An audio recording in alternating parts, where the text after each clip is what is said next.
સંસદ ભવન પરિસરમાં એનડીએ સંસદીય દળની મંગલ મિલન બેઠક. પ્રધાનમંત્રી નરેન્દ્ર મોદી સહિત એનડીએના દરેક સંસદ સામેલ. જરૂરી બિલો પર ચર્ચા અને પસાર કરવાની રણનીતિ પર મંથન.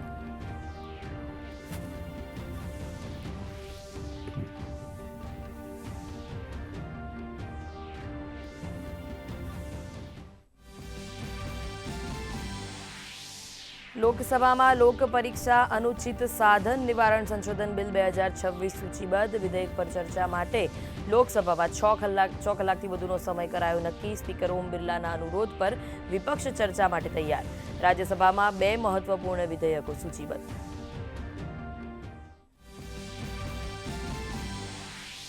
મુખ્યમંત્રી ભૂપેન્દ્ર પટેલની અધ્યક્ષતામાં કેબિનેટ બેઠક. સરકારી જમીન ફાળવણીના નિયમોમાં કરાયો ઐતિહાસિક સુધારો.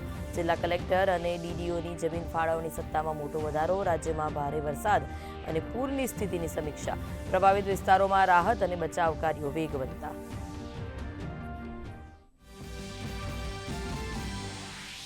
રાજ્યમાં સાર્વત્રિક હળવોથી મધ્યમ વરસાદ. છેલ્લા 24 કલાકમાં છોટાઉદેપુરના જેતપુર પાવીમાં સૌથી વધુ 2.68 ઇંચ, તો દાહોદના નીમખેડામાં 2.9 અને મહીસાગરના સંતરામપુરમાં 1.93 ઇંચ વરસાદ.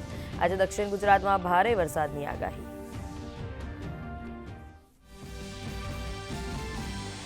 રાજધાની દિલ્હીનું બદલાયું વાતાવરણ. કેટલાક વિસ્તારોમાં ભારે વરસાદ. ઉત્તરાખંડના 11 જિલ્લાઓમાં પૂરની ચેતવણી. આસામમાં પૂરની સ્થિતિમાં સુધારો. તટીય આંધ્રપ્રદેશ, રાજસ્થાન, ગુજરાત સહિત અનેક રાજ્યોમાં ભારે વરસાદનું અનુમાન.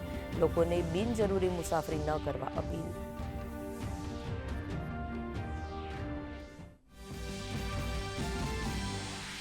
યુરોપમાં ભારે ગરમી વચ્ચે સ્પેન અને ફ્રાન્સમાં જંગલની આગથી તબાહી. સ્પેન અને ફ્રાન્સમાં હજારો હેક્ટર જંગલ થયા રાખ. મોટી સંખ્યામાં લોકો ઘર છોડવા મજબૂર.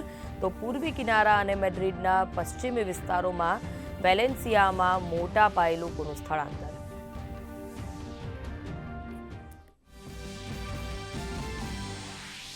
અમેરિકી રાષ્ટ્રપતિ ડોનાલ્ડ ટ્રમ્પનો દાવો. ઈરાનની સૈન્ય ક્ષમતા સંપૂર્ણપણે નાશ. ઈરાને દાવાઓને ફગાવ્યા. કહ્યું શાંતિ વાર્તા ફરી શરૂ કરવા માટે ઉત્સુક નથી.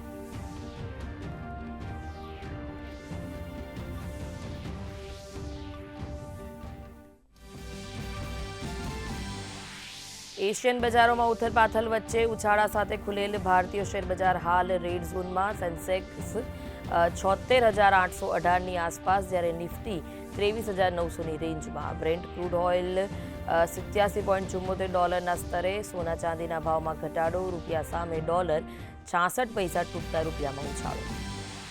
બીસીસીઆઈએ શ્રીલંકા સામેની 2 ટેસ્ટ મેચની શ્રેણી માટે ભારતીય ટીમની કરી જાહેરાત. ઓલરાઉન્ડર રવિન્દ્ર જાડેજા ફિટ થઈને ટીમમાં પરત ફર્યા. શાનદાર પ્રદર્શનના આધારે સારાંશ જૈનની પ્રથમવાર ટેસ્ટ ટીમમાં પસંદગી. 2 મેચની આ ટેસ્ટ સિરીઝ 15 ઓગસ્ટથી ગોલમાં શરૂ થશે.